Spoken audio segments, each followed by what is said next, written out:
Nation, what's going on? It's Mitchell Renz here, host of the Raiders Report, and coming up on today's show, tons, and I mean tons of training camp stuff to talk about. We'll also break down what Aidan O'Connell Gardner Minshew, Davante Adams, and Maxx Crosby had to say at press conference. Then, since Michael Gallup decided to retire, I figured I would break down the 6 biggest winners because, yeah, it definitely stinks you lose that part on your depth. But you do also got to realize that there's going to be other guys that benefit from Michael Gallup retiring. So I'll be breaking down the 6 players that really benefit the most from that. Let's go through some of the training camp notes that I have today. Brandon Faison, he was working with a lot of the ones next to Jack Jones, next to Nate Hobbs, and this has been something that we've talked about multiple times, so it does look like it's going to be Faison up against Ja'Cory and Bennett. Maybe Faison right now has the upper hand. I want to talk about Tyree Wilson today. I got a text from somebody that said he looks really good. Big dude. It's really starting to stand out. You also heard Crosby talk about Wilson trying to really take that next step. And I think when you work with the defensive line like the Raiders, it's going to make everybody, including Tyree Wilson, better. Zamir White, I got a text also that said that he looked sluggish. Now, again, I don't know if that means that he had a bad practice. I don't know what it means necessarily, but because Zeus has looked so freaking good this offseason, he looks absolutely jacked. The fact that I got that message, I just had to be able to keep you guys up to date on that one. Jack Jones, from what I was told today, looked like the best cornerback out of any of the corners that we had. He was fast. He was quick. His acceleration was there. And, you know, when you make Nate Hobbs, or when you look better than Nate Hobbs, I think that deserves a lot of recognition, because if you were to ask most Raider fans who's the best corner on our roster, I think a lot of people would say Hobbs. Jack Jones looked really flipping good today. Let's talk about Tre Tucker, because obviously with Michael Gallup retiring, I always anticipated that Tucker would have a bigger impact on this team than Gallup would because of the injury that Gallup has had. But when you see Tucker out there working with Jakobi Meyers, Davante Adams, working with all those ones, you absolutely love to see it. Brock Bowers, I got a message that said he's going to be a problem. And, you know, one of the things that the Raiders that we've been looking at a lot is what they're going to do on the offense. A lot of 12 personnel today. A lot of tight ends, and it's just going to be fun to see how this offense gets going. Brock Bowers is going to be a special player. From one of the notes that I got from Tashawn Reed was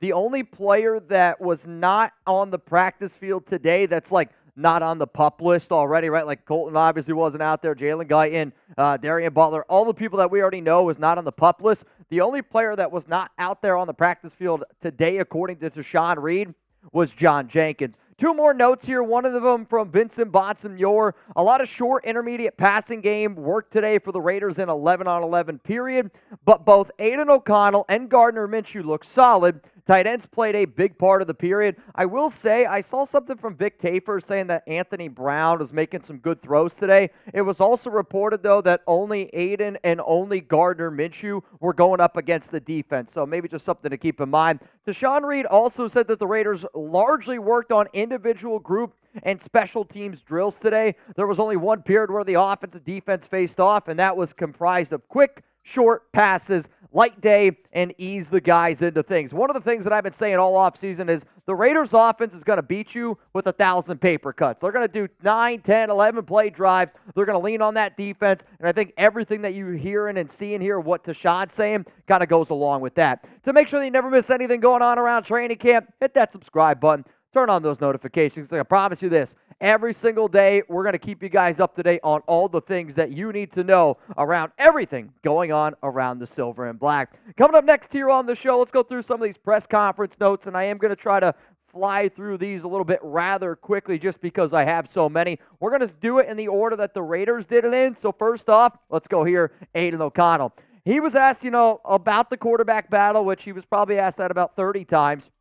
And I loved his answer here. He said, I got to go earn it every day. And I think Aidan deserves a lot of credit. He looks better. He's somebody who's in better shape, mentally sharp. He's got it between the ears. I'm really pulling for Aidan O'Connell this offseason. Said that both Gardner and Aidan are used to competing. They've done it their entire careers, and they threw a lot at them during OTAs, which is maybe some of the reasons why we saw some of the reports that the QB struggled. But again, they're learning a brand new offense. He's excited to see how the run game gets going with Getsy, and kind of really talked about how important that run game is going to be for this offense this upcoming season.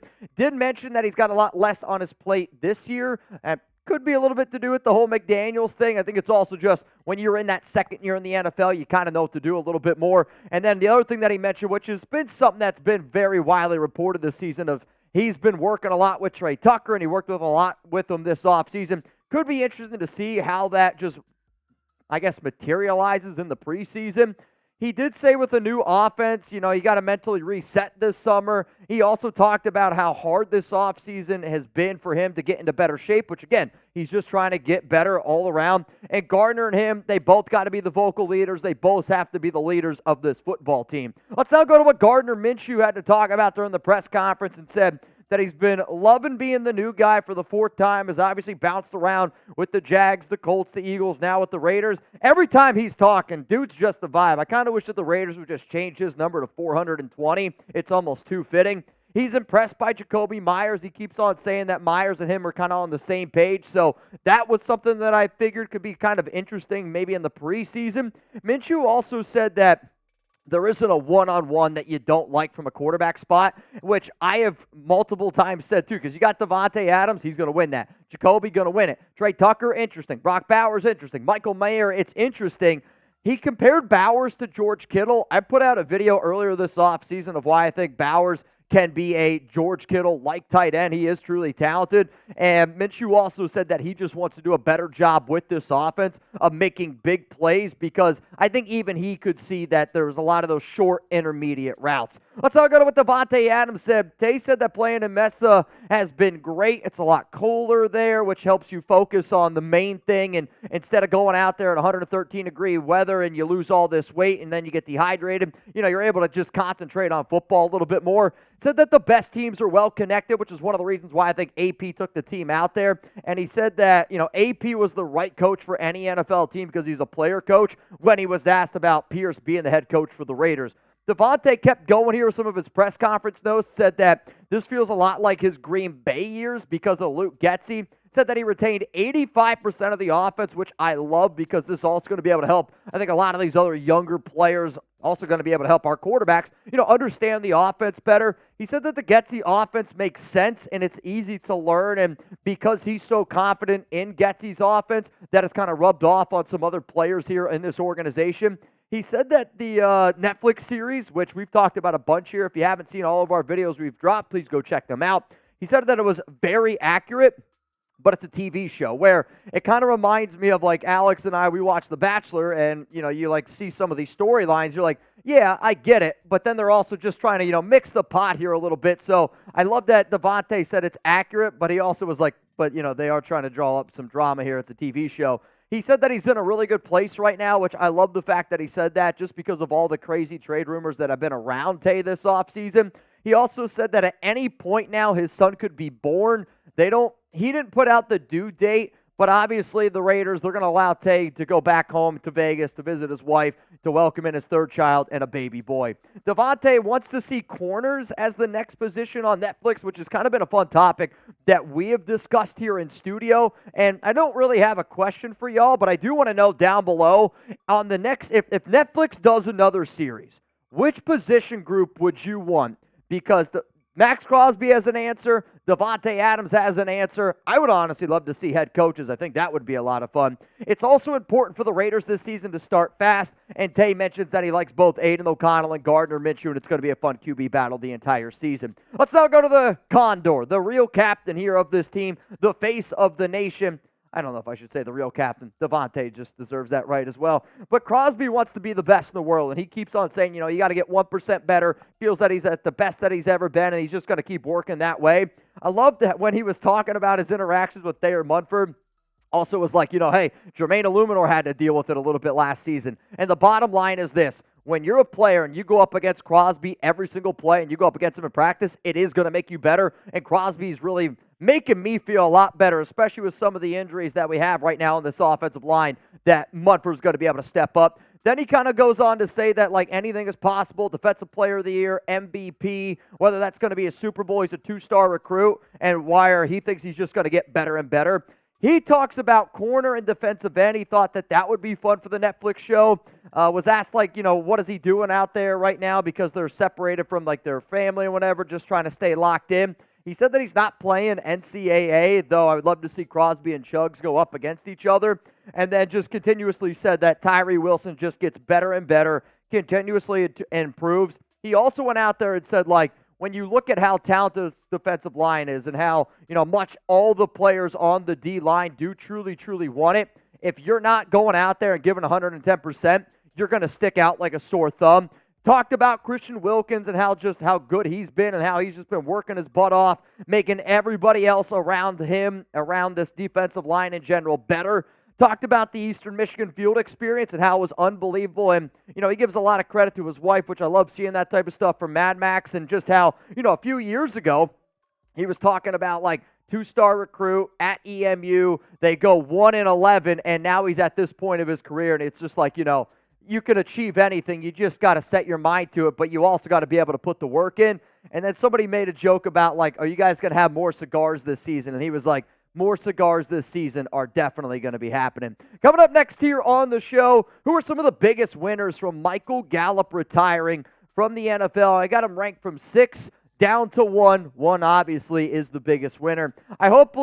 We're big winners week 1 when the Raiders take on the Chargers. And if anybody wants to hang out with Jeremy, Chuggs, and I want you to be able to pull up to this awesome event. It is chatsports.com/week1. You're going to be able to find that link. It's going to be available to y'all down in the comments and down in the description of today's show. Just like if you like hanging out with Jeremy and I when it's game day, guess what? We're going to do the exact same thing in North Carolina. There's also a really cool event the day before that as well. If you want to know what the restaurant is going to be, it's called Back Then Bar and Grill. Really cool indoor-outdoor area. We're going to be interacting with a lot of fans. You're going to get a chance to get on the Raiders Report. We're also going to have tons, and I mean tons of giveaways from signed jerseys, signed helmets, I've heard, tons and tons of stuff. If you want to hang out with Jeremy and I the night before Week 1 game, so the Saturday, September 7th, we're also going to be doing a Week 1 tee-off. That link is chatsports.com/topgolf.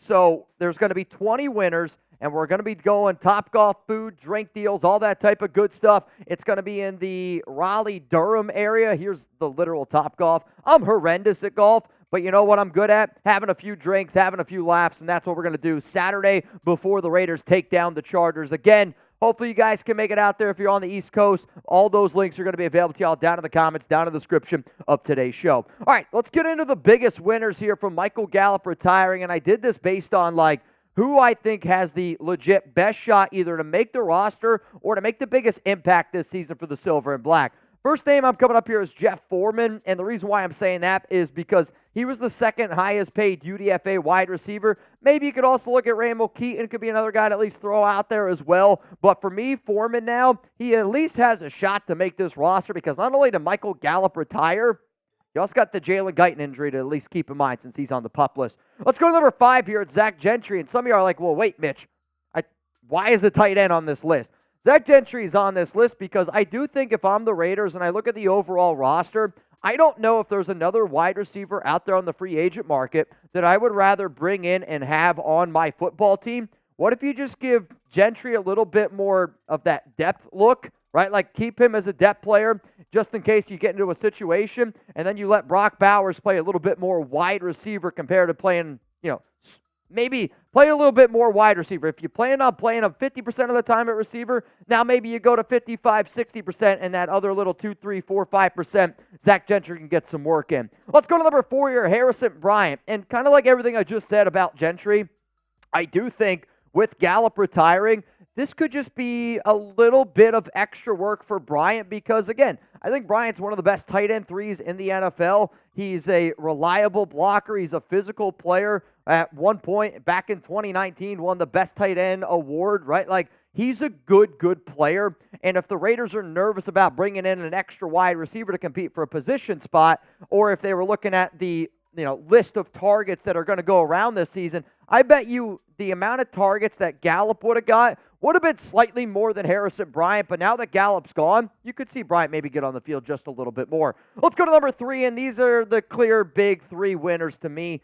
DJ Turner, I know that he's more of just a special teams guy, but with the injury to Jalen Guyton right now, with Michael Gallup retiring, after Davante Adams, Jacoby Myers, Tre Tucker, it's DJ Turner. So right now, if you're Turner, you're like, shit, I'm going to make this roster. I'm not saying that he's totally going to be like making an impact this season as a receiver. I do still want the Raiders to potentially add a guy if they think it can make you better on the offense. I just want to see Tre Tucker go out there and do his thing. And DJ Turner, I do think this makes him a bigger winner because Tucker might have to play a bigger role on the offense. That means Turner handles a little bit more on special teams. Before I get into the top 2 players here, if you want to meet up with Jeremy, Chuggs, and I for the greatest dinner that we have ever had, then I need you to put this date in your calendar, August 14th at 9 p.m. Yes, it's a late dinner, and some of you are like, Mitch, why the hell is this dinner so late? It's late because the Raiders have open practice at Allegiant Stadium. Me, David Zahn, Taino Raider, Chuggs, we'll be at that from 5 to 8 p.m. on August 14th. It's a Wednesday. And then as soon as that practice is over, we're heading to Joel's Chop House. If you want to have dinner with Jeremy and I and some of the other goats here of the Raiders Report, go to Open Table. In the Notes tab, put Raiders Report for a discount. It is limited space. It's free to make a reservation, so make the reservation. Hopefully you show up. I want to pack this joint. That way we can do more really cool events like this in the future. Let's go to number 2 here, and to me, I actually am kind of kicking myself in the butt. I'm like, do I put Tulu as the biggest winner because of this news? Because I don't know if Griffin would have ended up making the roster. Now with Michael Gallup out, if the Raiders told me right now they're keeping 6 wide receivers, based on the players that we have right now on this roster, Tulu Griffin makes the 53-man. Maybe that makes him the biggest winner. And I'm excited to see what he ends up doing this season with an opportunity. But for training camp, preseason, also the highest paid UDFA wide receiver we have, I'm expecting big things here out of Tulu Griffin. Here's my question, though, before I get into the number 1 guy who's going to benefit the most from Michael Gallup retiring. Will a UDFA wide receiver make the roster? I want you to give me a yes.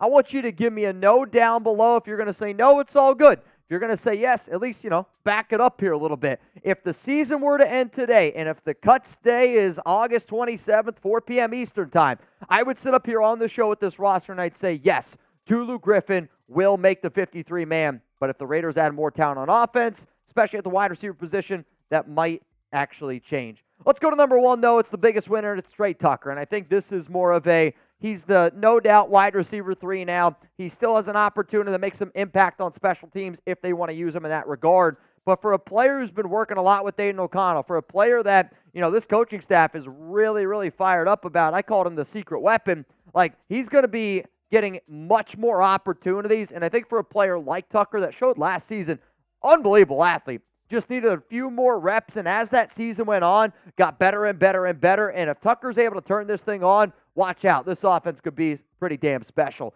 So one more time, here are the biggest winners from Gallup retiring. I got Jeff Foreman, Zach Gentry, Harrison Bryant. Then I do think there's a little bit of a tier gap with DJ Turner, and then another tier gap of Tulu Griffin, Tre Tucker. To me, Tulu and Tre are by far the biggest winners. So for those of you that do not know, I'm getting ready literally right now, head off to my bachelor party.